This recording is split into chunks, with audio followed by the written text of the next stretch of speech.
আল্লাহ যেটা পারে এটা অন্য কেউ পারে, বিশ্বাস করার নাম শিরিক। শিরিক যারা করে তারা মুশরিক। বহু মেয়ে লোকের সন্তান হয় না, এরা যদি বিয়ের 8-10 বছর 10 বছর 12 বছর পার হয় পাগল হয়ে যায়।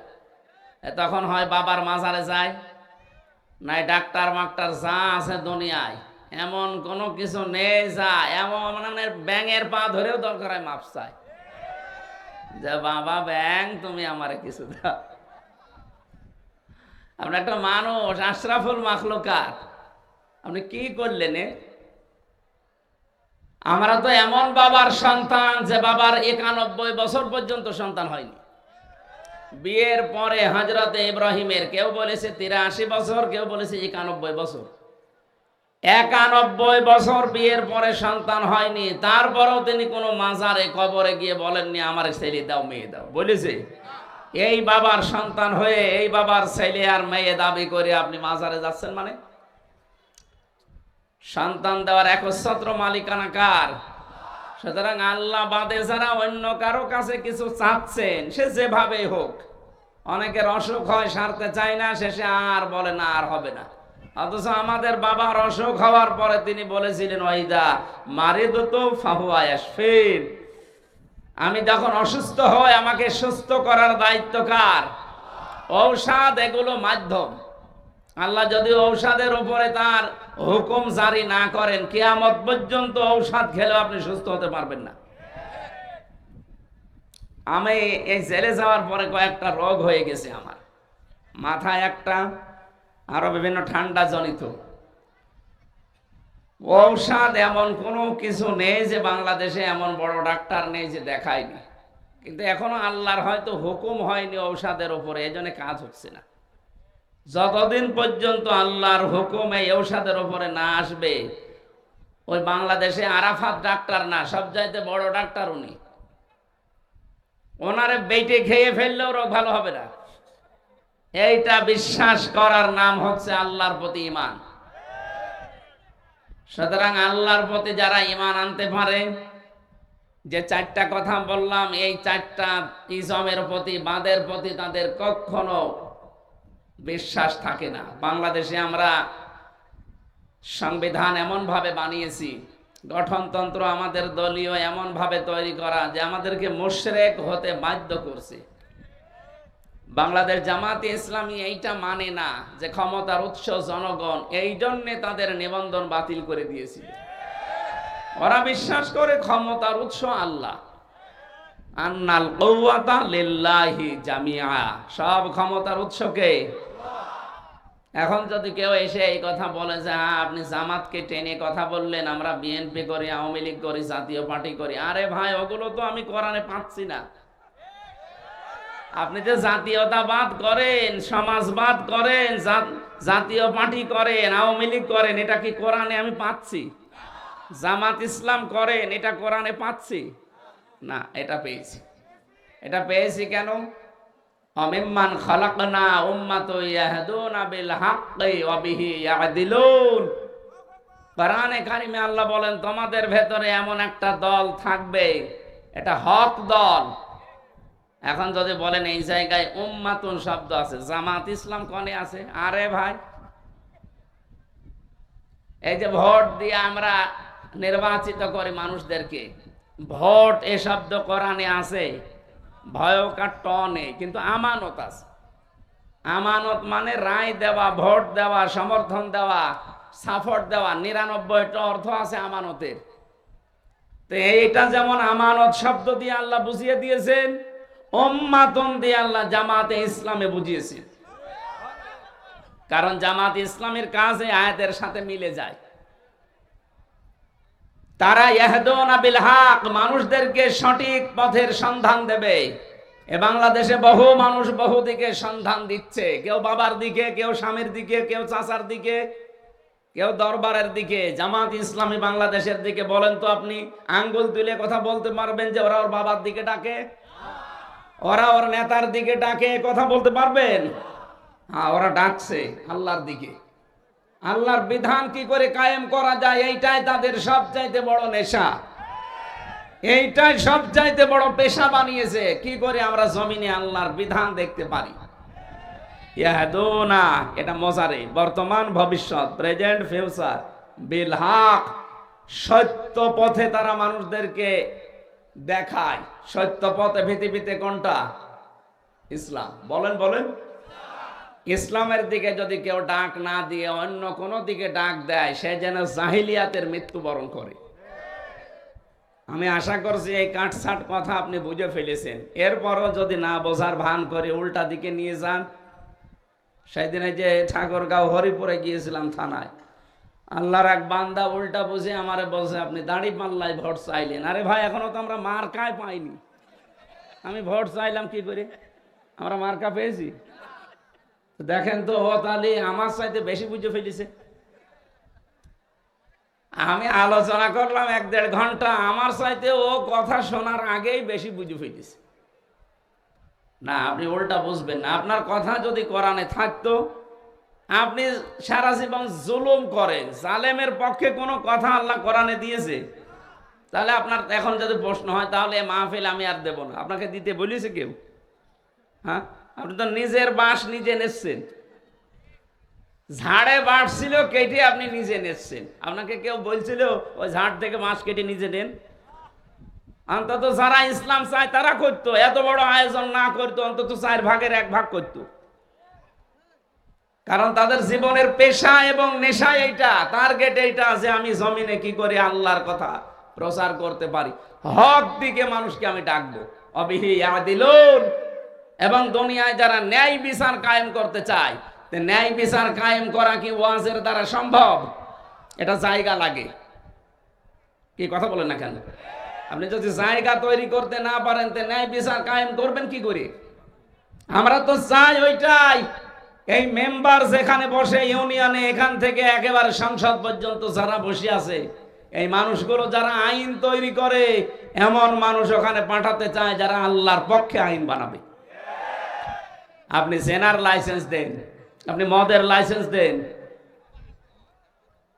এই জন্য বলছিলাম যে আপনার ঈমান আছে কিনা আপনি এই 4টা কথার সাথে মিলিয়ে দেখবেন। যেহেতু তাদের দলীয় গঠনতন্ত্রে এটা লেখা আছে ক্ষমতার উৎস জনগণ, সুতরাং আপনার ঈমান নেই। আমি জানি এ কথা আপনার হজম হতে একটু সময় লাগবে, কিন্তু যখন আপনি ওমরের মতো বুঝে ফেলবেন, তখন তামাম দুনিয়া একদিকে, আপনি থাকবেন একা একদিকে। হযরতে ওমরের বাবাকে হযরত ওমর নিজে হত্যা করেছিলেন। কেন? বাবা ইসলামের বিরুদ্ধে এমন এমন কথা বলতো, শেষ পর্যন্ত বিশ্ব নবীর বিরুদ্ধে কথা বলেছিল। ডাক দিয়ে বলেছেন, বাবা 3 বার সংশোধন করার পরে যে কথা বলতে নেই, আমি নবীজিকে আমার কলিজার চাইতে, আমার জীবনের চাইতেও বেশি ভালোবাসি, আপনি আমার বাবা হলেও না, এ কথা বলতে পারেন না। 3 বার যখন এক কথাই বলেছে, 1 কপি কল্লা লাগিয়ে দিয়েছে। আপনার ভেতরে যদি ওমরের মতো ঈমান আসে, আপনি তো নীলফামারীর মস্তান। হযরত ওমর ছিল কি মস্তান জানেন? ওনার নাম শুনিয়ে শুনিয়ে বাচ্চারা খাবার খেত, ভয়ে খাবার খাইতে চাইতো না, বলতো ওমর আসতেছে, হা হোনা ওমর। যেই বলতো আসতেছে ওমর, ও তাড়াতাড়ি খাবার খেয়ে নিত। এইরকম মস্তান ছিল আপনার বাপ। আর আপনি পাতি মস্তান হয়ে আপনার ঠেলায় বাঁচা যায় না। এত বড় টপ টেরর, এত বড় মস্তান যদি কোরআনের সংস্পর্শে এসে এত পরিবর্তন হয়ে যায় যে জান্নাতের গ্যারান্টি পেয়ে গেছে দুনিয়ায়, আপনি ভালো হবেন না? মানে আপনার বাপ ভালো হবে যদি আপনার মন থাকে। কি থাকে? এই জন্য যারা আয়াতের এই 2টা কথা মেনে চলে, মিম্মান খালাকনা উম্মাতুন ইয়াহদুনা বিল হাক্কি ওয়া বিহি ইয়াদিলুন, হক পথে মানুষদেরকে সন্ধান দেয়, আর যারা দুনিয়াতে ন্যায় বিচার কায়েম করার জন্য চেষ্টা চালায়। এদেশে যারা ইসলাম কায়েম করতে চায়, তাদের উদ্দেশ্য কিন্তু এই 2টাই। কথা বলেন না কেন? এখন এই দেশে যারা আওয়ামী লীগ করে, তাদের উদ্দেশ্য যদি এই 2টা হয়, আমি আজকে আওয়ামী লীগ করা আরম্ভ করব। কিন্তু ওদের উদ্দেশ্য তো এটা না। ওদের উদ্দেশ্য প্রথমে মানুষ খুন, দ্বিতীয় নম্বরে শুধু মারিং কাটি। এইগুলো কোরআনে আপনি পাবেন, পুরা কোরআন পড়ে তছনছ করলেও পাবেন। মানুষ খুন করা কোথায় আছে কোরআনে? অথচ 3732 জন মানুষ হত্যা হয়েছে, সরকারি জরিপের কথা। বেসরকারি জরিপ আছে আরেকটু বেশি।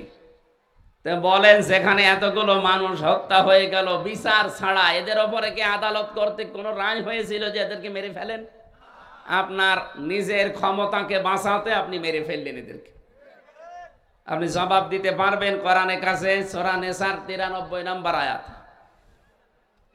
ওমা ইয়াকতুল মুমিনা মুতাআম্মিদান ফাজাযাউহু জাহান্নামু খালিদান ফিহা। আল্লাহ পাক বলেন, কোন মানুষ যদি ইচ্ছা করে কোন মুমিনকে মেরে ফেলে, তার প্রথম শাস্তি দেব আমি আল্লাহ জাহান্নাম। প্রথম শাস্তি কি? ফাজাযাউহু জাহান্নাম, তার প্রথম পুরস্কার হবে জাহান্নাম। খালিদান ফিহা, 2 দিন পরেই বের হয়ে আসবে না, চিরস্থায়ী থাকবে। আকাদিবাল্লাহু আলাইহি, তার উপরে আল্লাহর গজব, আল্লাহর রাগ।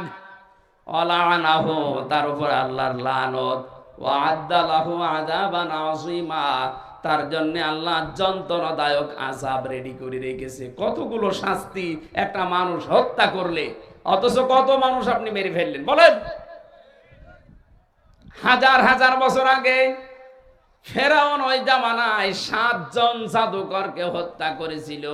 একেবারে মেরে ফেলেনি, তাদের বিকলাঙ্গ করে দিয়েছিল। 1 হাত আর 1 পা কেটে দিয়েছিল বিপরীত দিক থেকে। সূরা শুআরার ভেতরে আছে তাফসিরে। হযরতে মুসা নবীর জামানায় যে জাদুকর গুলো মুসা নবীর আল্লাহর প্রতি আর তার প্রতি ঈমান এনেছিল, ফেরাউন রাগ করে তাদের বিপরীত অঙ্গ সব কেটে দিয়েছিল। তারপরও তারা ঈমান থেকে বিচ্যুত হয় নাই, পা পিছলিয়ে তারা চলে যায় নাই। অথচ এই 2024-এর 5 আগস্টের আগে আমরা দেখলাম 7 জন না, 3732 জন মানুষকে আপনি মেরেই ফেললেন। 2780 জন মানুষ এখনো হাসপাতালের বেডে কাতরাচ্ছে। কারো হাত নেই, কারো পা নেই, কারো চোখ নেই, কারো অন্ডকোষ উড়ে গেছে। আমি কুষ্টিয়ার সদর হাসপাতালে নিজে দেখতে গিয়েছিলাম 6 তারিখে, যে দেখি অনেকগুলো মানুষের হাত কেটে ফেলে দিয়েছে, কারো পা কেটে ফেলে দিয়েছে, কারো 1 চোখ নেই, কারো 2 চোখই নেই, কারো অন্ডকোষ উড়ে গেছে।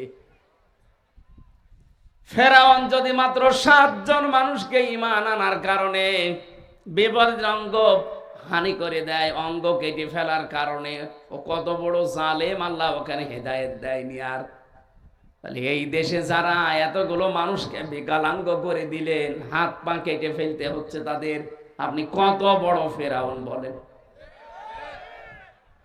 কথা কত দূর গেল আপনি টের পাচ্ছেন না? টের পাননি। এই জন্য আমি আপনাকে বাঁচাতে চাই। এই অনুষ্ঠান লক্ষ লক্ষ টাকা খরচ করে দিলেন, 5টা মানুষ যদি জাহান্নামের পথ থেকে জান্নাতের পথের দিকে আসতে না পারে, তে অনুষ্ঠান দেওয়ার দরকার কি? কথা বলেন না কেন? 2 ঘন্টা আলোচনা করার পরও যদি মসজিদে ফজরের নামাজে 20 জন মানুষ না বাড়ে, তো আলোচনা করে আমারও বেকার, আপনাদেরও বেকার। আমরা তো চাই শুধু দুনিয়া না, রব্বানা আতিনা ফিদ দুনিয়া হাসানা ওয়া ফিল আখিরাতি হাসানা। দুনিয়ায় শান্তি চাই, স্বস্তি চাই, নিরাপত্তা চাই, কল্যাণ চাই।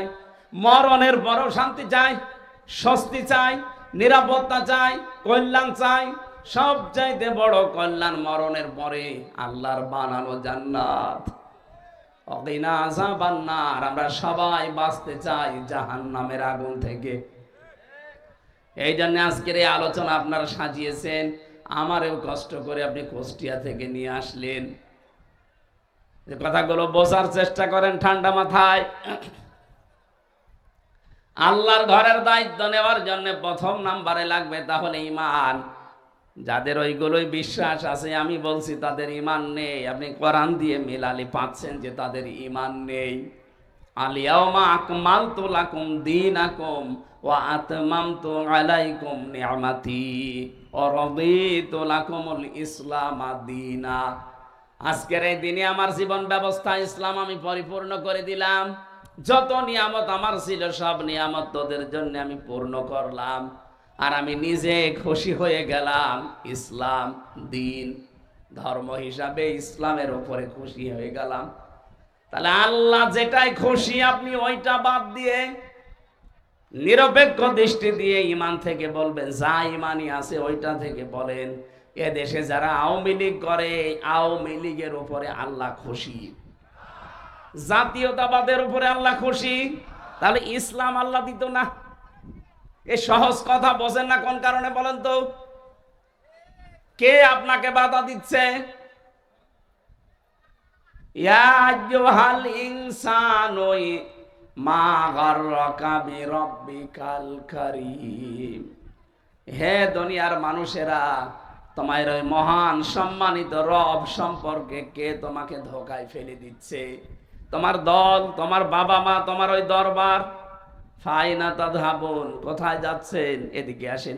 হুয়া ইল্লা যিকরুল লিল আলামিন, এ কোরআনে কারীম বিশ্ববাসীর জন্য একটা উপদেশ। জোরে বলেন সুবহানাল্লাহ। কোরআনের উপদেশ শোনার পরও যদি কারো মনের ভেতরে প্রতিক্রিয়া তৈরি না হয়, আমার মনে হয় ওরে আজরাইল দেখার আগে আর ভালো হওয়ার সম্ভাবনা নেই। এই জন্য সহজ ভাবে, একেবারে নরম ভাবে বলছি, আপনি মেনে নিন। ইসলাম বাদ দিয়ে যেখানে আছেন ওগুলো সব ভ্রান্ত। ওখানে থাকলে আপনি জাহান্নামে যাচ্ছেন। এই জন্য ভাঙা কণ্ঠ, এরপরও আমার বলা লাগছে আপনি ফিরে আসেন ভাই। ফাইনা তাযহাবুন, কোথায় যাচ্ছেন? ফিরে আসেন। 3 নম্বরে, 2 নম্বরে কিয়ামতে জবাব দেওয়া লাগবে, এই বিশ্বাস তার থাকবে। কিয়ামতে জবাব দেওয়া লাগবে, বিশ্বাস থাকলে মসজিদের ক্যাশিয়ার টাকা মেরে খায়। বাংলাদেশে এটা ছিল না? বহু মসজিদের ক্যাশিয়ার 2 বছরে ধনী হয়ে যাচ্ছে। কি গো? টাকা মনে আছে আল্লাহ দিয়ে যাচ্ছে। আল্লাহ দিয়েছে, কারণ আল্লাহর ঘর। একশোর মসজিদের দেওয়াল ঘড়ি চুরি করার সময় হাত আটকিয়ে গেছে। মুসল্লিরা চেপে ধরে আচ্ছা করে পিটাচ্ছে, ওই বেটা আর জায়গা পাও না, মসজিদের ঘড়ি চুরি করো। চোর চিল্লাচ্ছে, ওই মুসল্লি বেশি ফতোয়া দিবা না, এ মসজিদও আল্লাহর, আমিও আল্লাহর বান্দা। আল্লাহর ঘর থেকে আল্লাহর বান্দা জিনিস নেবে, এখানে চুরি বলে? কত বড় ফতোয়া! আমার তো মনে হচ্ছে দেশের বহু মানুষের চিন্তা ভাবনা এখন এই। আপনি আল্লাহর ঘরের টাকা পয়সা মেরে খাবেন, মনে করছেন আমি তো আল্লাহর ঘরেরই সেক্রেটারি, এই ঘরেরই ক্যাশিয়ার। এর টাকা মারলে মনে হয় কোনো গুনাহ নেই, ধরা খেয়ে যাবেন ভাই।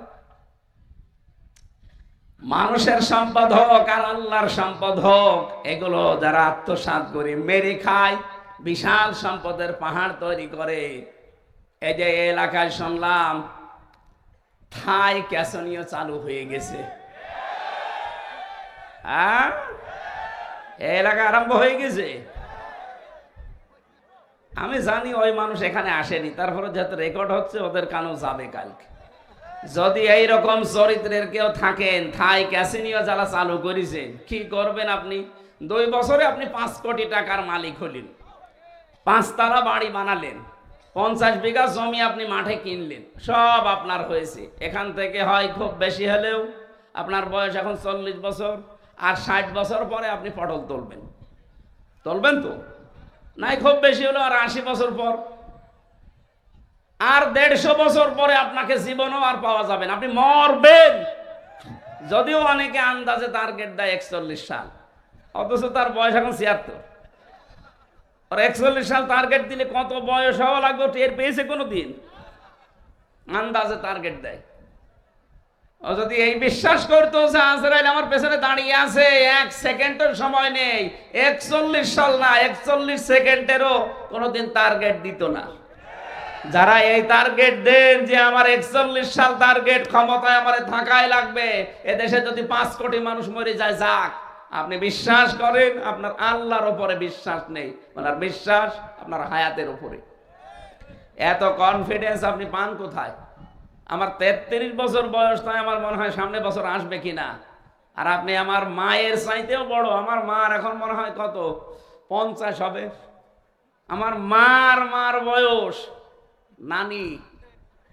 নানির বয়স, তাও বড় যদি 41 সাল টার্গেট দেয়, আমার তো মনে হয় এখন মনে হয় টার্গেট দেওয়া দরকার 71 সাল। না, এটা টার্গেট বাদ দেন। টার্গেট দিয়েছিলেন বলে তো আল্লাহ রাম চেপে ধরেছে। তুই কোথায় পেলে? তো সেকেন্ডের গ্যারান্টি নেই, আন্দাজ দিতে কয়েক বছরে টার্গেট দিয়ে দিস। যারা থাই ক্যাসিনোর সাথে জড়িত আছেন, এই যে বিশাল সম্পদের পাহাড় তৈরি করলেন, কি হবে বলেন? আপনি 100-150 বছর পর বা 200 বছর পরে যদি আবার ফেরত আসেন, আপনার এই থাই ক্যাসিনো দিয়ে যে 5 তলা বাড়ি বানিয়েছিলেন, এই বাড়ি আপনার উঠতে দেবে? কি বললেন আপনি? উঠতে দেবে? তখন কে থাকবে? হয়তো আপনার নাতির নাতির নাতি, 3 পুরুষের পরে। যদিও আপনার ছেলে আপনার ছবি বড় করে একেবারে টাঙিয়ে রেখে যায়, 200 বছর পরে আপনার ছেলে থাকবে না, তার ছেলে থাকবে না, তার ছেলে থাকবে না, তার ছেলে থাকবে। 3 পুরুষ পরে যে হবে, মনে করেন তার নাম রাকিব। আপনি একেবারে 200 বছর পরে কবর থেকে জিন্দা হয়ে উঠে আসলেন, এই বাড়ি আমি বানিয়েছি থাই ক্যাসিনো দিয়ে। বলবে, বেটা কিসের চিটারি বাটপারি করো? যদি থাকার জায়গা না পাও, মসজিদের বারান্দায় গিয়ে থাকো। এই 5 তলা বাড়ি আমার দাদার, আমার দাদার, আমার দাদা। ও যে আপনার দাদা, ওর মনেই নেই।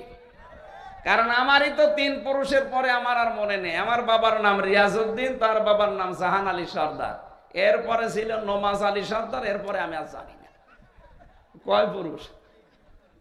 আমি এত হিসাব করি চলি, তারপরও 3 পুরুষের পরে আমার আর মনে নেই। আর আপনার যে ছেলে রেখে যাচ্ছেন, ও তো 24 ঘন্টা টাল হয়ে থাকে, ও তো সবসময় বাবার ওপরে আছে। ও তো 1 পুরুষও মনে রাখতে পারবে না। ওরে যদি জিজ্ঞাসা করে, কে ওই তোর বাবার নাম কি, শ্বশুরের নাম বলে ফেলে। আর আপনি তার জন্য এই থাই ক্যাসিনো দিয়ে, এমনকি এই যে জিনের বাদশাহ এলাকায় এখনো মনে হয় নেই, এগুলো গাইবান্ধা ছিল। জিনের বাদশাহ বগুড়া গাইবান্ধা ছিল। এই সমস্ত উল্টাপাল্টা কাজ করে মসজিদের সভাপতি, সেক্রেটারি, মোতাওয়াল্লি, ক্যাশিয়ারের দায়িত্ব নিয়ে একেবারে বাবা শাহজালাল, মদের কাছে কুত্তা বিড়াল সব হালাল, এই করে যারা সম্পদ কামাই করেছেন। 3 নম্বরে যারা মসজিদের দায়িত্ব নেবে, এই মানুষগুলো নামাজি হবে। নামাজি মানে নামাজ কায়েমকারী হবে। যদি আল্লাহ বলতেন নামাজ পড়নেওয়ালা হবে, তাহলে ফাসল্লি দিতেন যে নামাজ পড়ো, দিয়েছেন আকামাস সালাত। তারা নামাজ কায়েমের আন্দোলন করবে। এই বাংলাদেশে নামাজ কায়েমের আন্দোলন শুধু এই দেশে যারা একামতে দিন কায়েম করতে চায়, শুধু তারা করে। আর বাকিগুলো যা আছে, সেই ইসলামী দল বলেন আর ইসলামের বাইরে বলেন, তারাও নামাজ পড়ে। নামাজ কি করে? অথচ 82 জায়গায় আছে নামাজ কায়েম করো, নামাজ দাঁড় করাও, আর 1 জায়গায় আছে নামাজ পড়ো। সূরা কাউসারের ভেতরে ফাসল্লি লি রাব্বিকা, হে নবী আপনি নামাজ পড়েন আপনার রবের জন্য। কয় জায়গায় বলেন বলেন? আর 82 জায়গায় আল্লাহ বলেছেন আকিমুস সালাত, নামাজকে দাঁড় করাও। এই নামাজকে দাঁড় করাতে হয় পরিবার, সমাজ, রাষ্ট্রে, এগুলোর জন্য আইন লাগে। কি লাগে? আল্লাযীনা ইম্মাক্কান্নাহুম ফিল আরদি আকামুস সালাহ, আমি যাদেরকে জমিনে শাসন ক্ষমতা দিয়েছি, ওরা ক্ষমতা পাওয়ার পরে প্রথম আইন পাশ করবে নামাজ কায়েমের। কিসের? আপনার এই সহজ কথা বুঝে আসে না, বলে হুজুর আমার পক্ষে বলেন। আমি আপনার পক্ষে বলবো, আয়াত পাবো কোথায়? আমাকে আয়াত বানাবো? তাহলে নামাজ পড়ার কথা হয়তো নিজে নিজে বলা যায়, কিন্তু কায়েমের জন্য একটা ক্ষমতা লাগে, আইন লাগে। কথা বলেন ঠিক কিনা? আর এইটাই তো আমরা চাচ্ছি। ইসলাম যদি সত্যি এদেশে এসে যায়, আপনি টের পাচ্ছেন এই দেশটা মিনি জান্নাত হয়ে যাবে। তখন ঘর বানাতে গিয়ে, জমি কিনতে গিয়ে চাঁদাবাজি করলে টাকা দেওয়া লাগবে না, ওরে আর উল্টো করে ধরিয়ে দেওয়া যাবে। কিসের চাঁদাবাজ? বাংলাদেশে ইসলাম কায়েম হলে চাঁদাবাজি 100% বন্ধ হবে। মেয়েরা থাকবে 100% তাদের নিরাপত্তা নিয়ে। কত মানুষ আজ জুজুর ভয় দেখাচ্ছে মেয়েদের, যদি ইসলাম কায়েম হয় তোমরা কিন্তু ঘর বন্দী হয়ে যাবা। ওরে শয়তান, ও ভোগ করতে পারছে না তো, এই জন্য ওর জ্বালা বেঁধে যাচ্ছে।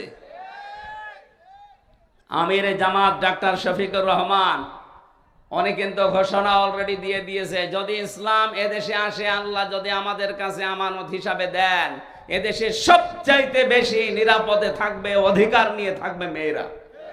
কারণ ইসলাম ওদেরকে যত অধিকার দিয়েছে ওরা জানে না, তাই ওই সেই বানানোর পর থেকে আল্লাহ অধিকার দিয়েছেন। একটু খেয়াল করেন, আমি এই 5-6 মিনিটে এই ঘটনাটা বলি। মেয়েরা যেহেতু অনেক মেয়েরা এসেছে, সম্মানিত মা বোনেরা, শুধু ঘোরাফেরা না, অনেকে গল্প করছেন, অনেকে গেবত করছেন বসে বসে, এগুলো বন্ধ করেন। কান খাড়া করে শোনেন আপনার অধিকার কি দিয়েছে। আপনি না শুনলেও অসুবিধা নেই, কারণ রেকর্ড হচ্ছে। বহু মেয়েরা এখন লাইভে শুনছে। আল্লাহ রাব্বুল আলামিন বলেন,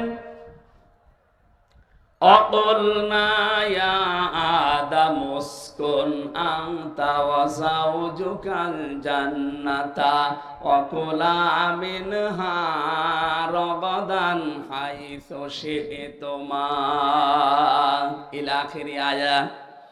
সূরা বাকারার ভেতরে আছে হযরতে আদম সব নিয়ামত পেয়েছেন, অথচ তার মনের ভেতরে কি যেন একটা অজানা অশান্তি।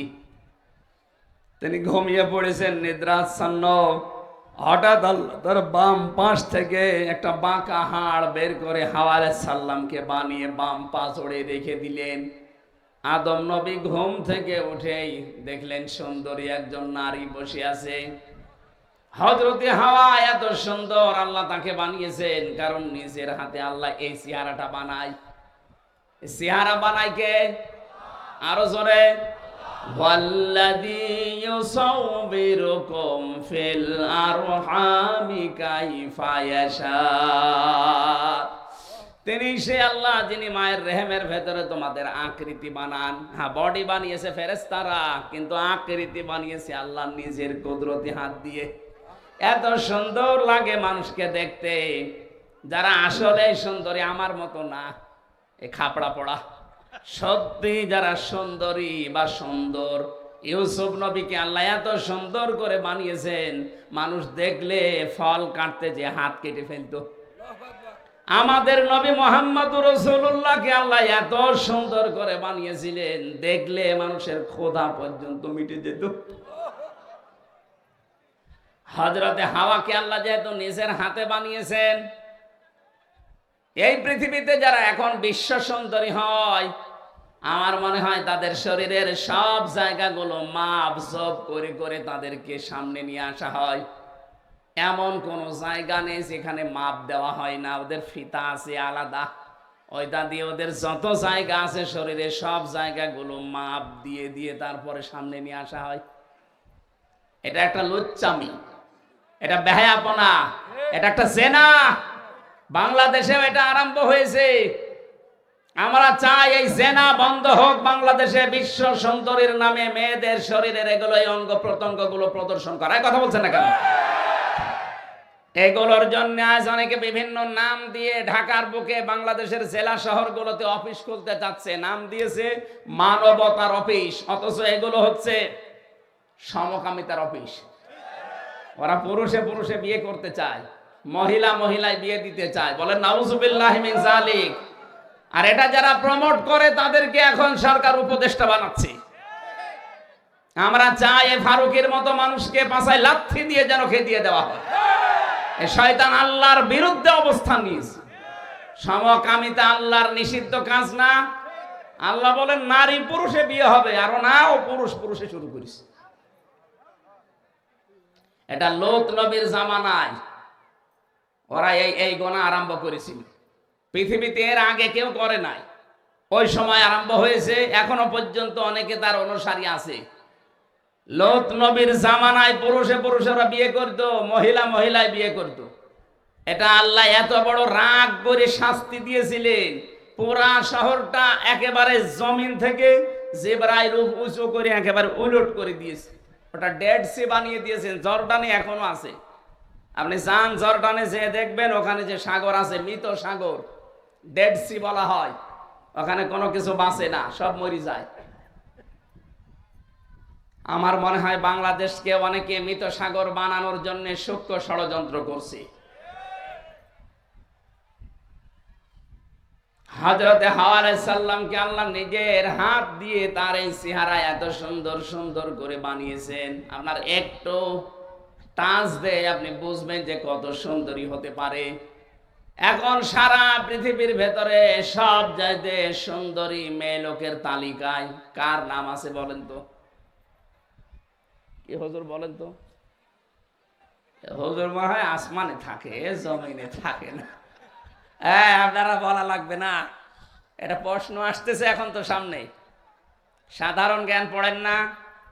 যারা এখানে ছাত্র ভাই ছাত্রী বসে আছেন, বলেন এই পৃথিবীতে এখন সবচাইতে বিশ্ব সুন্দরীর তালিকায় কার নাম? খালেদা জিয়া। চাচা, ও তো ডিলেট হয়ে গেছে, ছিল এক সময়, কিন্তু এখন তো আর নেই।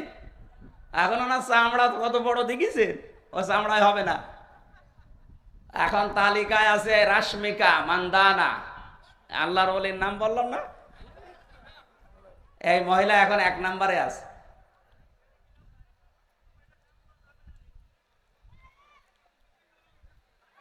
আমার মনে হয় এই সমস্ত মানুষকে যারা দেখে, আমি তো শুধু পড়েছি, যারা এদের দেখে সেই মানুষগুলো আল্লাহর সৃষ্টি সম্পর্কে চিন্তা করে, আল্লাহ তুমি না জানি কত সুন্দর। অবশ্য ঠিক, তার মানে ও জিনিসও দেখিস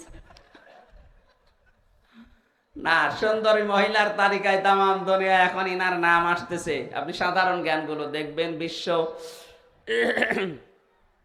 বিশ্বকোষ যেগুলো বের হয় এগুলোতে সাধারণ জ্ঞানে দেওয়া আছে। এখন আছে, হয়তো থাকবে না, কারণ মেয়েদের এই চেহারার সৌন্দর্য যত বেশি দিন ধরে রাখা সম্ভব না। এখন পৃথিবীর 1 নম্বরে উনি আছে। আর সবচাইতে কালো মহিলার তালিকায় আছে আফ্রিকার একজন নেরিলা। এই যে কত কালো, হাড়ির তলা দেখেছেন না? হাড়ির তলাও তো মনে হয় আছে, তার চাইতেও কালো। আমি হজে যাওয়ার পরে দেখেছিলাম, এই যে কাবা শরীফ চত্বর দেওয়ার সময় চক্কর দিয়ে দিয়ে ওই হজের আসওয়াদে আমি আর যেতে পারছি না, কারণ আমার যে শরীর, এমনি শরীর চলে না। তারপরে আবার 3 বছর জেলে থাকা, রমজানে গিয়েছিলাম ওমরা হজে। চিন্তা করলাম ওখানে যাওয়া যায় কি করে গো। এর আগে 16 সালে একবার আমি পেরেছিলাম, দেখলাম যে ষাঁড়ের মতো মহিলা আসতেছে, ওই যে আফ্রিকার, এইরকম উঁচা লম্বা আর সেই রকম মোটা, আর ওই রে কালো। ওনারে আমি কাছে, যে ভাষা তো বোঝে না, আমি বললাম ওই যে ওই জায়গায় আমি যেতে চাই। আমারে বলছে যে এই জায়গায় চেপে ধর। কি করব এখন, আমার তো যাওয়া লাগবে। ধরলাম চেপে, ও সেই গরুর মতো মহিষের মতো। ওরে বাবা, ওর কাছে যে আসে এখানে লাগলে তার খবর আছে। আমি ধরে রাখলাম, আমাকে টানতে টানতে নিয়ে ওই জায়গায় বলেন যে আমি জমা দিতে পেরেছিলাম। আমি যদি একা যাওয়ার চেষ্টা করতাম, আমার বাবার দ্বারাও সম্ভব না, এত ভিড় ওখানে। কিন্তু ওই সমস্ত গোয়ার মার্কা মহিলা দেখলে মানুষ ভয় পায় না, ওর এক গোতা লাগলে আমার 3 দিন অজ্ঞান হয়ে থাকা লাগবে। এই নেরেলা, এটা একেবারে সর্বনিম্ন তালিকায় আছে এই মহিলা। তারপরও তার চেহারার ভেতর একটা মাধুর্যতা আছে, কারণ আল্লাহ বানিয়েছে। মুখটা কে বানিয়েছে? আর রাশমিকা মান্দানা, কি সুন্দর করে আল্লাহ বানিয়েছে ফুটে ফুটে। পৃথিবীর 1 কোটি রাশমিকা মান্দানা এক জায়গায় করলে হযরতে হাওয়া আলাইহিস সালামের চেহারার সাথে মিলবে না, এত সুন্দর ছিল। পৃথিবীর ইতিহাস পড়ে আমি 4 জন মহিলার তালিকা পেয়েছি, সবচাইতে সুন্দরী ছিল তারা। আমাদের মা হাওয়া 1 নম্বরে। 2 নম্বরে পেয়েছি হযরতে বিলকিস। বিলকিসের নাম শোনেননি? রানী বিলকিস। 3 নম্বরে হযরতে ইউসুফের স্ত্রী জুলাইখা। 4 নম্বরে নাম 2টা আছে, তার 1 নাম্বার হযরতে ইব্রাহিম নবীর বড় স্ত্রী হযরতে সারা। 4 নাম্বার এখানে আরেকটা নাম দেওয়া আছে আমাদের নবী মুহাম্মদুর রাসূলুল্লাহর ছোট মেয়ে ফাতেমাতুজ জোহরা রাদিয়াল্লাহু তাআলা আনহা। এই যে এই মানুষগুলোকে আল্লাহ এত সুন্দর করে বানিয়েছেন, তার 1 নাম্বারে যদি থাকে হযরতে হাওয়া, বলেন তো কেমন ছিল? আপনার কল্পনায়ও ধরবে না। আল্লাহ যে জান্নাত বানিয়েছেন, বর্ণনা দিয়েছেন যে এমন জান্নাত আমার মুত্তাকি বান্দাদের জন্য আমি বানিয়েছি, যেটা কোনো চোখে দেখেনি, কোনো কানে শোনেনি, কোনো হৃদয়ে কল্পনাও কোনোদিন আসেনি। ও নীলফামারী বাসী, মানুষের কল্পনার জগৎ ছোট না বড়? বলেন বলেন, কেমন বড়? আমি এখানে কল্পনা করলাম যে 10 তলা বিল্ডিং এর মালিক হয়ে গেছি, কল্পনা করতে 1 সেকেন্ড সময় লেগেছিল কি, কিন্তু এটার বাস্তবে রূপ দিয়া কি 1 সেকেন্ডে সম্ভব? 10 তলা বিল্ডিং এর মালিক হতে হলে কত টাকা উপায় করা লাগে? শুধু টাকা উপায় করলেই হবে না, এর জন্য মিস্ত্রি নেওয়া লাগবে, জমি কেনা লাগবে, রড, সিমেন্ট, বালি, ইট, বিভিন্ন জিনিস দিয়ে সব বিউটিফাই করে কমপক্ষে 1.5 থেকে 2 বছর সময় লাগবে। তারপরে আমার কল্পনা বাস্তবে রূপ নেবে। আল্লাহ পাক বলেন হাওয়া আলাইহিস সালামকে আদমের কল্পনার চাইতেও সুন্দর করে বানিয়েছিলাম। কি আপনার এই মনে ধরবে যে কত সুন্দর হতে পারে? উনি তো বসে আছেন। হযরতে আদম ঘুম থেকে উঠেই দেখলেন কি গো, জান্নাতে এত কিছু আছে, এতে এত সুন্দর জিনিস তো দেখি নাই। উনি দেখার পরে তাকালেন, আবার ধরতে গেলেন। আল্লাহ পাক বলেন তাকানো যাবে না, ধরাও যাবে না, আদম থামো। হযরতে আদম ডাক দিয়ে বলেছে মাবুদ, এতদিন পর একটা জিনিস পেলাম, তাকানো যাবে না, ধরাও যাবে না, কি বলেন আপনি? তাকানো যাবে, ধরা যাবে, যে বুদ্ধি, ওই বুদ্ধি দেন। আল্লাহ বলেন বুদ্ধি একটাই, বিয়ে করা লাগবে। আচ্ছা আমি রাজি আছি। আল্লাহ পাক বলেছেন রাজি হলে হবে না, দেন মোহর দেওয়া লাগবে। বলে আমার কাছে নেই। না, দেন মোহর ছাড়া বিয়ে হবে না, আগে দেন মোহর জোগাড় করো।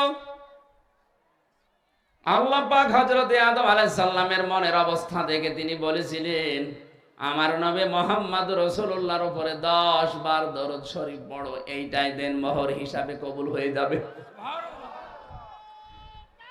10 বার। এই কথা শোনেন আগে।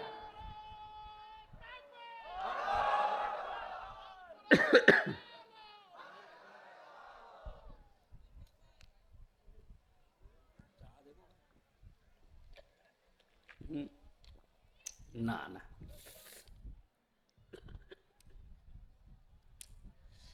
10 বার দরুদ পড়ে বউ যখন হয়ে গেছে, আল্লাহ বলেন এবার বউ নিয়ে বাড়ি যাও। অকুল না, আমি বললাম ইয়া আদম উসকুন আনতা ওয়া যাওজুকাল জান্নাহ, আনতা আগে দিয়েছেন যে তুমি নিজে যাও, বউ সাথে করে নিয়ে যাও। এখানে বাস্তবে বাংলাদেশে আমরা অনেক উল্টা পাল্টা কাজ এই কয়েক বছরে দেখলাম। বউ বিয়ে করে স্বামী বাবার বাড়ি নিয়ে যাবে, এইটাই কোরআনের নির্দেশ। কথা বলেন না কেন? একেবারে আদম থেকে শুরু। আংতা তুমি নিজে, ওয়া যাওজুকাল জান্নাহ, তোমার বউ নিয়ে যাও। কোথায় যাবে? বাপের বাড়ি। আদমের বাড়ি কোনটা? আরো জোরে বলেন। আর আমাদের বাবা যেহেতু আদম, এজন্য ওইটা আমাদের বাবার বাড়ি। কথা বুঝতেছেন? তাহলে বিয়ে করার পরে বউ নিয়ে আপনি নিজে নিয়ে যাবেন বউকে বাবার বাড়িতে, এটা কোরআনের আদেশ। কিন্তু কত মানুষ আজকে কোরআনের এই আদেশকে মানে না। দেখি আর বউ বিয়ে করে বাবার বাড়ি নিয়ে যাবে দূরের কথা, নিজে সহ ঘর জামায় থাকে। এটা ঘর জামাই নাকি?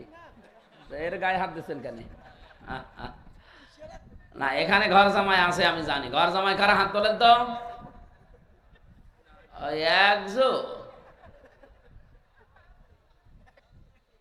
এই এলাকায় আমার মনে হয় হাদিস বলা ঠিক করে না। ঘর জামাই থাকে না, ওটা লজ্জা করে না?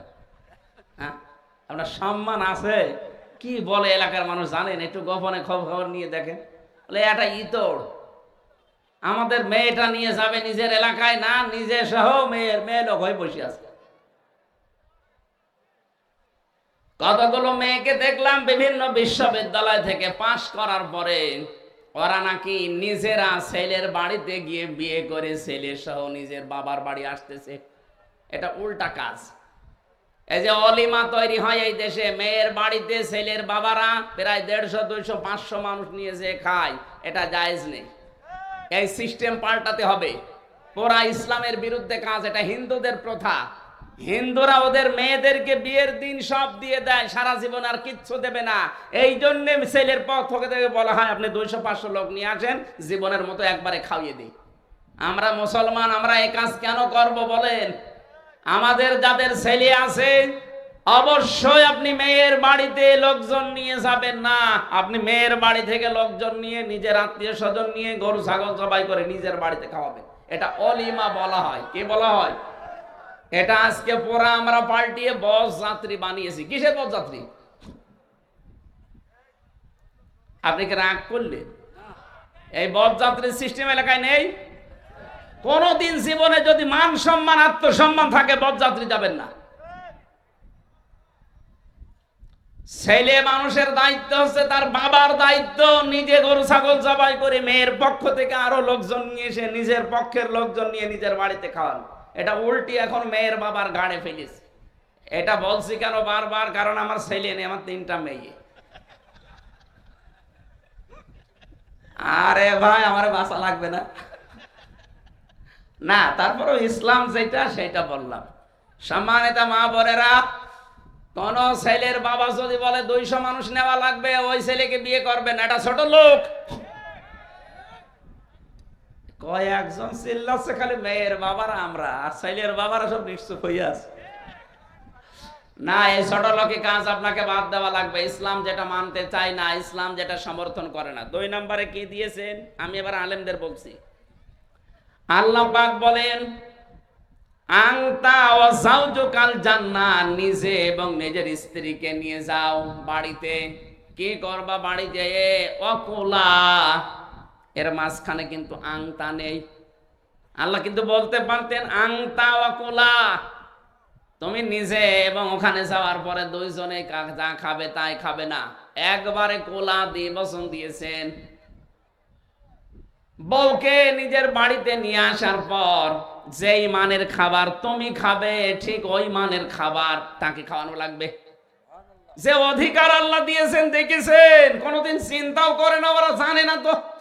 ওরা যদি চিন্তা করতো, জানতো বাংলাদেশে যারা আজ নারী পক্ষ, নারী স্বাধীনতা আন্দোলন, নারী বিপ্লব পরিষদ, নারী মুক্তি পরিষদ, 13টা সংগঠন কাজ করছে এদের অধিকার আদায়ের জন্য। কি অধিকার আদায় করেছেন আপনি? আপনি অধিকার আদায় করার পরিবর্তে তাদের ভোগের সামগ্রী বানাচ্ছেন। কথা বলেন ঠিক কিনা? এইটা দিয়েছে কি অধিকার দেখেন তো? স্বামী নিজে মরণের খাওয়া খাবে, আর যতটুকু বেঁচে থাকে বউকে খাওয়াবে না, জীবনও না।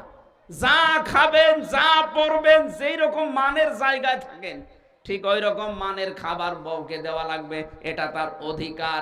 এই জন্য মাঝখানে আল্লাহ আংতা দেয়নি, একবারে কুলা। 2 বচন 2 বচন দিয়ে আল্লাহ জানিয়েছেন অধিকার সমান করে দিলাম। জোরে বলেন সুবহানাল্লাহ।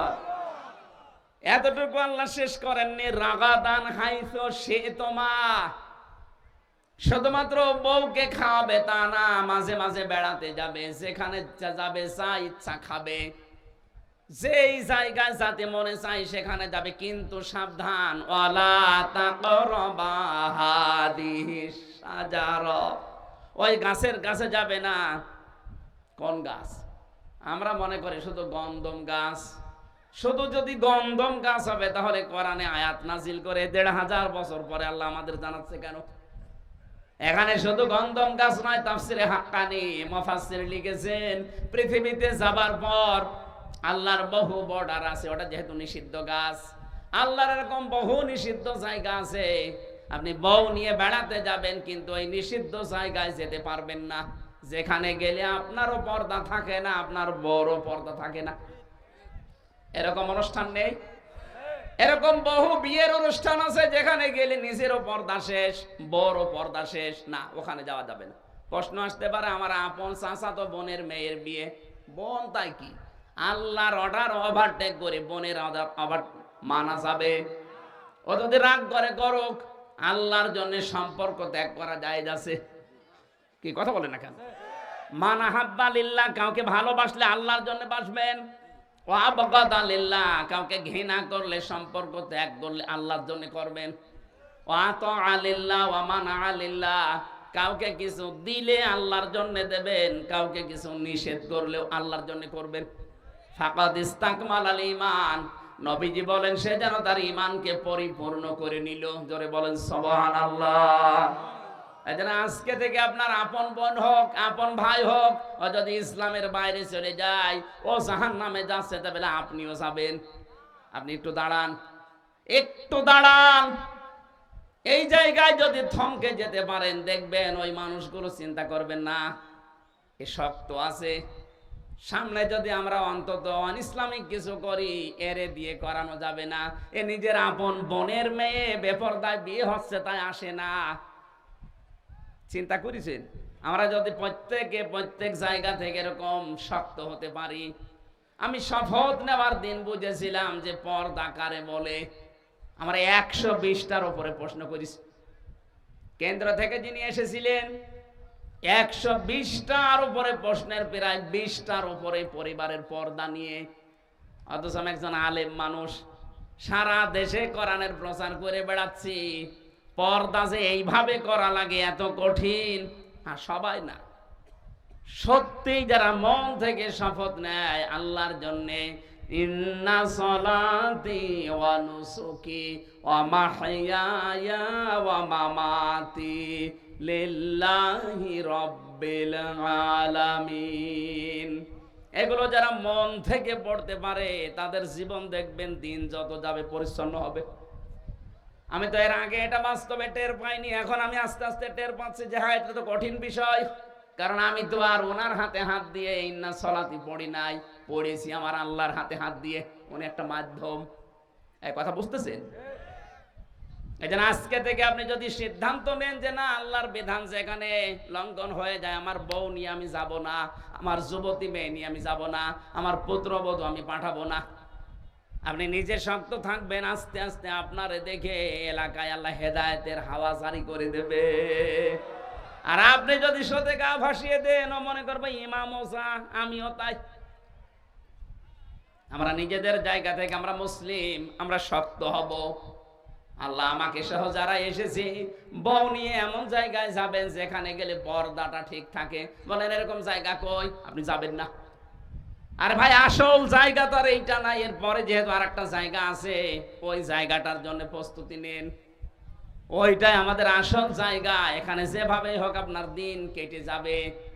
আপনি তো 60 বছর 70 80 বছর পরে আপনার আর খোঁজ পাওয়া যাবে না, আপনি মরে যাবেনি। অন্তত এরপরে যে শুরু হচ্ছে ওটা 80 বছরের না, 100 বছরের না, ওটা অনন্তকালের জন্যে। আমরা ওই জীবন চাই না চাই না? আরো জোরে বলেন। আল্লাহ আমি সহ যারা এসেছি ওই জীবনের প্রস্তুতি নেওয়ার তৌফিক দেন, বলেন আমিন। এই যে এখন মেলা বসে বিভিন্ন জায়গায়, অনেকে যুবতী মেয়ে নিয়ে যাচ্ছে, বউ নিয়ে যাচ্ছে। কিসের মেলায় যান আপনি? শিশু মেলা নাম দিয়েছে, শিশু নেই, শুধু শিশুর খালারা আর মামারা, শুধু অ্যাক্সিডেন্ট হয়। বৃক্ষ মেলা নাম দিয়েছে, কোনো বৃক্ষ নেই, শুধু সিপাই চাপাই উল্টা পাল্টা কাজ চলছে। কথা বলছে না কেন? যেখানে গেলে পর্দা থাকে না। বহু পার্কে এখন দেখতে পাচ্ছি বউ নিয়ে মানুষ যায় বেড়াতে, যে দেখা যায় এমন এমন পরিস্থিতি, এরকম পার্কে যাওয়ারও দরকার নেই। আপনারা বন্ধ করে দেন, পার্ক কর্তৃপক্ষ যারা আছে দেখবেন এই অবৈধ কাজ তারাও বন্ধ করে দেবে। বলবে আমার লোকজন নেই, কাস্টমার আসে না, এটা করলে এটা আর করা যাবে না, তখন বাধ্য হয়ে সংশোধন হয়ে যাবে। আর ইসলাম যদি আসে, পার্কে যে এই কিস করা জীবনের মতো মিটিয়ে দেবে। কথা বলেন না কেন? হযরত আদমকে আল্লাহ এই সংবাদই দিয়েছিলেন। এই আয়াতের ভেতরে প্রায় 3টা মেয়েদের বিশাল বিশাল অধিকার লুকিয়ে আছে। তাদের জীবনের শুরু থেকে আল্লাহ অধিকারগুলো দিলেন। আজ পর্যন্ত এই অধিকার বাংলাদেশে আমরা কায়েম করতে পারি নাই। আর আমরা আন্দাজে চিল্লায় ওদের ভোগ করার জন্যে। মা বোন যারা এসেছেন, আপনাকে আল্লাহ যে অধিকার পরিবারে, সমাজে, রাষ্ট্রে দিয়েছে, পৃথিবীর কোনো ধর্ম দেয়নি, দিতেও পারবে না। অন্যান্য ধর্মে মেয়েরা যদি অসুস্থ হয়, ওই যে 3 দিন 7 দিন 10 দিন অসুস্থ থাকে, ওই 10 দিনের স্বামী তাদের কাছে পর্যন্ত যায় না। আপনি ইহুদিদেরকে জিজ্ঞাসা করেন, খ্রিস্টানদের জিজ্ঞাসা করেন। আমি বহু জাতির সাথে দুনিয়াতে মিশেছি, বাইরের জগতে। সিঙ্গাপুরে গিয়েছিলাম, ওখানে মালয়েশিয়া, থাইল্যান্ড সহ যে সমস্ত দেশগুলো ঘুরলাম, যেখানে ইহুদি পেয়েছি, খ্রিস্টান পেয়েছি, বৌদ্ধ পেয়েছি, তাদের সাথে তাদের স্ত্রীরা আছে। কথাবার্তায় যখন আমার সাথে মিলে যায়, জিজ্ঞাসা করে যে ভাই কি অবস্থা এই ধর্মের, ওরা নিজেরাই বলেছে যে না, আমাদের মেয়েরা যখন অসুস্থ থাকে তখন তাদের থেকে আমরা দূরে থাকি। অথচ আমাদের ধর্ম ইসলামে মুহাম্মদ রাসূলুল্লাহর স্ত্রী হযরতে আয়েশা বলেন, আমি নিজে যখন অসুস্থ, নবী আমার এই থোড়ার উপরে মাথা দিয়ে কোরআন পড়েছি। আপনি এর মতো ধর্ম পাবেন কোথায় দুনিয়ায়? এতে একটা বললাম, পৃথিবীতে সবচাইতে বেশি স্বামীর অধিকার স্ত্রী হিসাবে। নবীজি বলেছেন, আমি এসে দেখি আয়েশা রুটি বেলছিল, রুটি তৈরি করছিল, আর ছাগলে এসে রুটিগুলো একটা একটা করে নিয়ে দৌড় দেয়।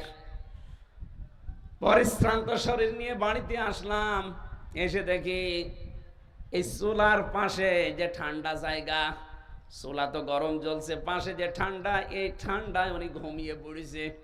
অথচ রুটিগুলো যে কয়টা খামির বানানো, ছাগলে টেনে টেনে নিয়ে চলে যাচ্ছে। আমি এসে আয়েশাকে জাগায় নিয়ে ওই অবস্থায় রেখে দিয়েছি। আমি জানি যে ক্লান্ত হয়ে গেছে, রাতে ইবাদত বন্দেগীতে ছিল, হয়তো এখন ঘুম লেগে গেছে। নিজে এসে নতুন করে আটাগুলো আমি খামির করলাম, এরপরে রুটিগুলো তৈরি করে সেকলাম, তরকারি আমি গরম করলাম, তার মানে গোশত তৈরি করলাম। সব কমপ্লিট করার পরে নিজে খেয়ে চলে যাব না, সব কমপ্লিট করে এবার নিজের স্ত্রীকে আয়েশাকে ডাক দিলাম, ওঠো। হযরতে আয়েশা ঘুম থেকে ওঠার পরে, তিনি কিন্তু জ্ঞানী মানুষ ছিলেন, যদিও ছোট মানুষ, তিনি বিচক্ষণ ছিলেন। চিন্তা করলেন, কি গো, আমি তো এত রুটি বানাইনি, আমি তো ঘুমিয়েছিলাম, এগুলো বানিয়েছে কে? ঠিক আমার স্বামী বানিয়েছে। বিশ্ব নবী হযরতে আয়েশার অবস্থা দেখে বুকের ভেতরে টেনে বললেন, আয়েশা লজ্জা পেও না, আমি তো তোমার স্বামী। এই হচ্ছে ইসলাম। এই অধিকারগুলো আপনারা পাবেন যদি ইসলামে দেশে ক্ষমতায় আছে। কথা বলেন না কেন? আমরা চাই মেয়েদের অধিকারগুলো আল্লাহ যেন ইসলামের মাধ্যমে ফিরিয়ে দেন। বলেন আমিন। নামাজ পড়লে হবে না, নামাজ কায়েম করা লাগবে। কায়েম যারা করতে যাচ্ছে আপনি সমর্থন দেবেন তাদের। ওয়াতা যাকাতা, সম্পদ থাকলে যাকাত দেবেন। ওয়ালাম ইয়াখশা ইল্লাল্লাহ, আল্লাহ বাদে কাউকে ভয় করবেন না। এই পাঁচটা গুণ যাদের ভেতরে আছে তাদেরকে আল্লাহ জানিয়েছেন আমার মসজিদের সভাপতি, ক্যাশিয়ার তারা হবে। অথচ একটা গুণও নেই, জোর করে সভাপতি, সেক্রেটারি, ক্যাশিয়ার হয়ে বসে আছে। কারণ এখানে থাকলেই কিছু টাকা আল্লাহ রাস্তায় মারা যায়। বলেন সুবহানাল্লাহ। বাংলাদেশে বহু মসজিদ এরকম নেই ক্যাশিয়ার, বলেন। এই জন্য আমরা যেটা বোঝাতে চাচ্ছিলাম, এই পৃথিবীতে যে মানুষগুলো যে দায়িত্বে আছেন, আমরা তো আমি জাহিলিয়াত দেখিনি। আমি জাহিলিয়াত আমরা দেখিনি 1500 বছর আগে। আমি জাহিলিয়াত অন্তত দেখে আসলাম। এটা যেহেতু একটু মুক্ত হয়েছে, কিন্তু এখনো থেমে নেই, ষড়যন্ত্র চলছে, চলতে থাকবে। এই ষড়যন্ত্রের মোকাবেলা করার জন্য আমাদেরকে প্রস্তুতি নেওয়া লাগবে। কথা বলে ঠিক কিনা? দুনিয়ার হিসাবে আমরা যে যে জায়গায় আছে প্রস্তুতি নেই, আর আল্লাহর আখিরাতের জন্য সবচাইতে বড় মাধ্যম হচ্ছে তার ক্ষমা। সূরা আলে ইমরানের 133 নম্বর আয়াতে আল্লাহ আমাদেরকে এইটা জানাচ্ছেন, আসারিউ ইলা মাগফিরাতিম মির রাব্বিকুম। আল্লাহ বলেন দৌড়াও, আমি আল্লাহর ক্ষমার দিকে দৌড়াও। ও নীলফামারীবাসী, সারা বাংলাদেশের মালিক হয়ে 200 বছর আপনি ক্ষমতায় আছেন, কিন্তু যদি আল্লাহর ক্ষমা আপনি না পান, আপনার পুরা জীবনটাই ব্যর্থ। একটু তাকিয়ে দেখেন না আবু লাহাবের দিকে। আপনার চাইতে সম্পদ তার কম ছিল না, সে ধর্মমন্ত্রী ছিল। মা গনা আনহু মালুহু ওয়া মা কাসাব, তার সম্পদ আদি, তার যে উপার্জনের যত ছিল, একটাও কাজে তো আসে নাই, উপকারেও আসে নাই। সায়াসলানা রংদাতালাহাব, আল্লাহ বলেন অতি শীঘ্রই আমি তাকে লেলিহান আগুনে প্রবেশ করাবো। কি হলো তার এই মন্ত্রিত্ব, এই অর্থ সম্পদ? এই জন্য আমরা আমাদের বিবেককে কাজে লাগাই, একটু হুঁশ ফিরান।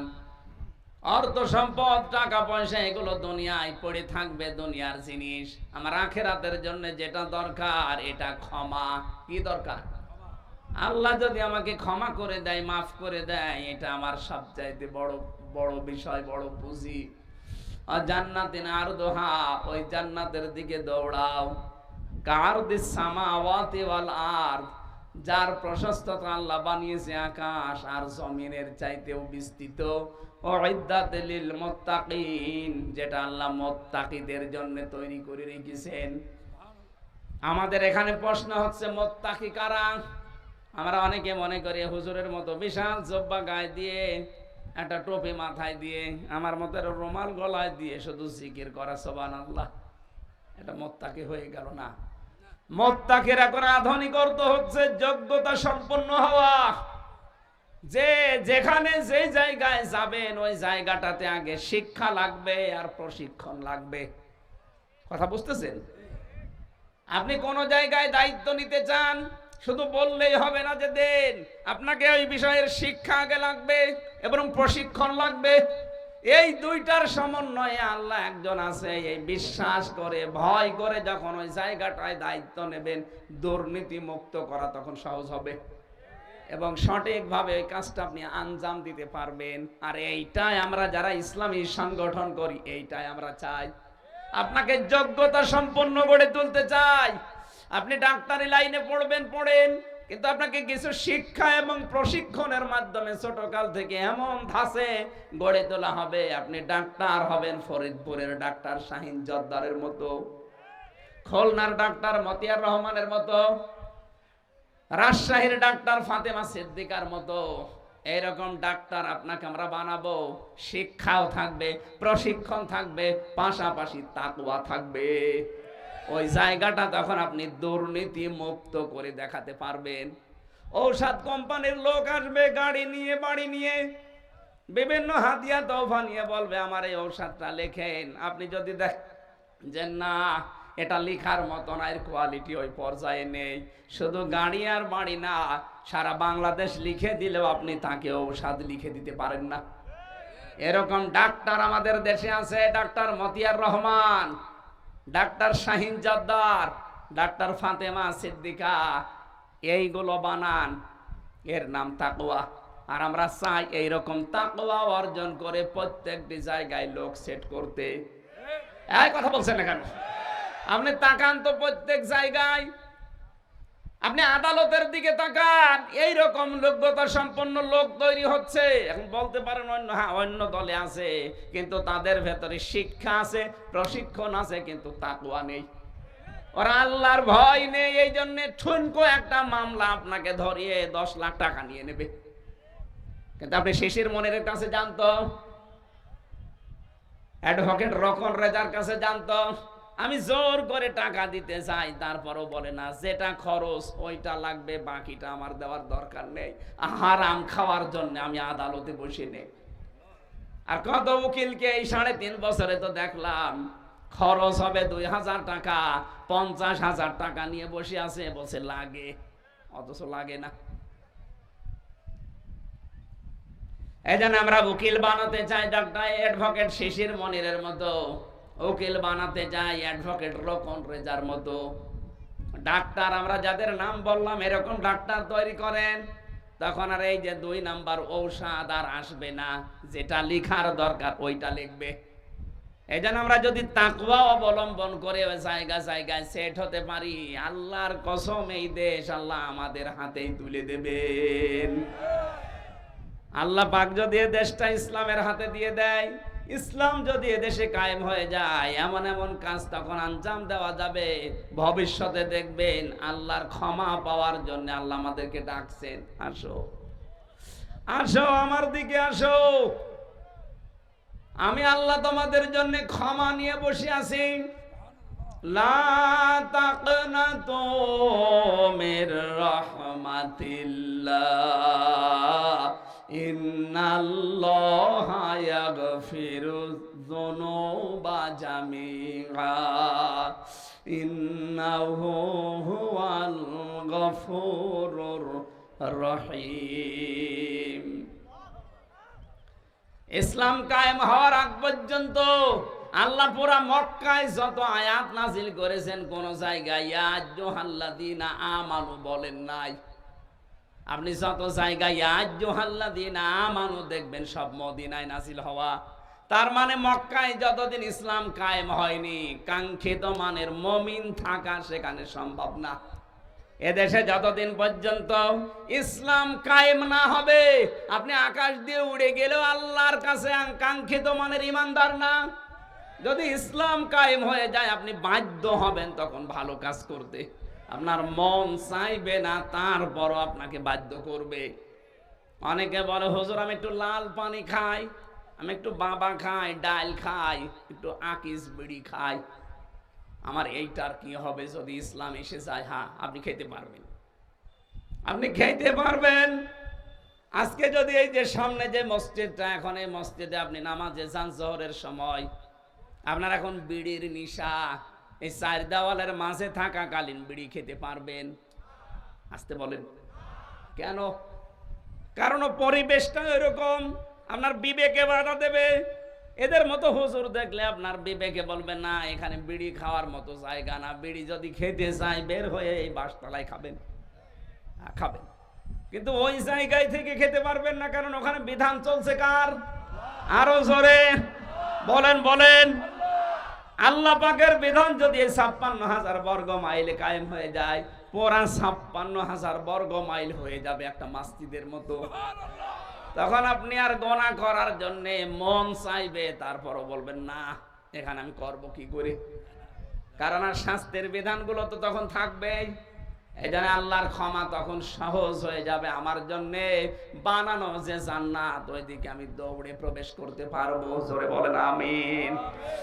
আল্লাহুম্মা আমিন। লা ইলাহা ইল্লা আনতা সুবহানাকা ইন্নী কুনতু মিনাজ জালিমিন। ও আল্লাহ, দিনের বেলা সব কাজ বাদ দিয়ে তোমার এই বান্দা বান্দিগুলো কোরআনে কারীম শোনার জন্য, বলার জন্য এই ময়দানে বসে আছে। এদের মাহফিলটা একবার নষ্ট হয়ে গিয়েছিল, এরা পুনরায় আবার সাজিয়েছে। যত কষ্ট স্বীকার করে বিশাল আয়োজনে আঞ্জাম দিয়েছে, আল্লাহ এদেরকে ক্ষমা করে দাও। এ মাহফিলে কত মানুষ এসেছে, আল্লাহ দেখো নিজের কাজ কাম বাদ দিয়ে। এলাকায় যত প্রতিষ্ঠান আছে, বিভিন্ন প্রতিষ্ঠানের প্রধানরা, দায়িত্বশীলরা, শিক্ষক শিক্ষিকা, ছাত্র ছাত্রী ভাইরা এসে এখানে বসে আছে।